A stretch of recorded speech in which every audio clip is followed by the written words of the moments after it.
ശബരിമലയിലെ സ്വർണ്ണ കവർച്ചയിൽ പ്രതിഷേധിച്ച് ഹിന്ദു ഐക്യവേദിയുടെ നാമജപ പ്രതിഷേധയാത്ര മരട് അയനി ക്ഷേത്ര പരിസരത്ത് നിന്നും തുരുത്തി ക്ഷേത്രത്തിലേക്ക് തത്സമയം.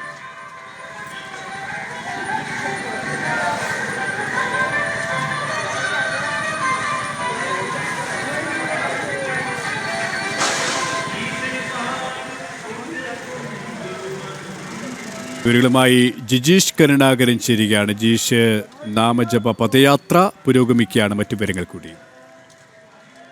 കെ പി, ശബരിമലയെ കച്ചവടച്ചരക്കാക്കുകയും ശബരിമലയുടെ വിശ്വാസ ധ്വംസനം നടത്തുകയും ചെയ്യുന്ന ഭരണകൂടത്തിനും ദേവസ്വം ബോർഡിനുമെതിരായ ശക്തമായ പ്രതിഷേധത്തിന്റെ ഭാഗമായിട്ടാണ് ഹിന്ദു ഐക്യവേദിയുടെ ആഭിമുഖ്യത്തിൽ സംസ്ഥാന വ്യാപകമായി തന്നെ നാമജപ സംഗമങ്ങളും നാമജപ ഘോഷയാത്രകളും സംഘടിപ്പിച്ചിട്ടുള്ളത്. അതിന്റെ ഭാഗമായിട്ട് മരട് ഹിന്ദു ഐക്യവേദിയുടെ ആഭിമുഖ്യത്തിൽ നടക്കുന്ന പ്രതിഷേധ സമരമാണ് നമ്മൾ നാമജപ ഘോഷയാത്രയാണ് നമ്മൾ കാണുന്നത്. ഇപ്പോൾ തുരുത്തി ക്ഷേത്രത്തിലേക്ക് ഈ ഒരു പ്രതിഷേധം കടന്നിരിക്കുന്നു.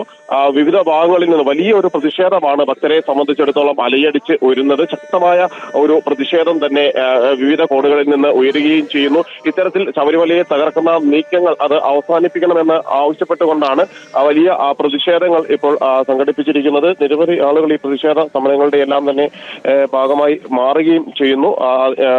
വിവിധ കേന്ദ്രങ്ങളിൽ നാമജപ ഘോഷയാത്രകളും നാമജപ പ്രതിഷേധങ്ങളും തന്നെ നടക്കുന്നു. എല്ലാവരും ഒരേ സ്വരത്തിൽ വ്യക്തമാക്കുന്ന ഒരു കാര്യമെന്ന് പറയുന്നത് വിശ്വാസങ്ങളെ ചോദ്യം ചെയ്യുന്ന, വിശ്വാസങ്ങളെ ഹനിക്കുന്ന രീതിയിലുള്ള പ്രവർത്തനങ്ങൾ അവസാനിപ്പിക്കണം എന്നത് തന്നെയാണ് അവർ ചൂണ്ടിക്കാണിക്കുന്നത്. സ്ത്രീകളടക്കം ഉള്ള ആളുകൾ ഈ ഒരു പ്രതിഷേധ സമരങ്ങളുടെ ഭാഗമായി മാറുന്നു. നേരത്തെ ആചാര ലംഘനം നടന്നപ്പോൾ എങ്ങനെയാണോ ശബരിമലയിൽ പ്രതിഷേധങ്ങൾ നാടാകെ നടന്നത്, അതിന് സമാനമായ രീതിയിലുള്ള പ്രതിഷേധ സംഗമത്തിന് തന്നെയാണ് ഇപ്പോൾ ജിജീഷ് കരുണാകരനാണ് വിവരങ്ങൾ നൽകിയത്.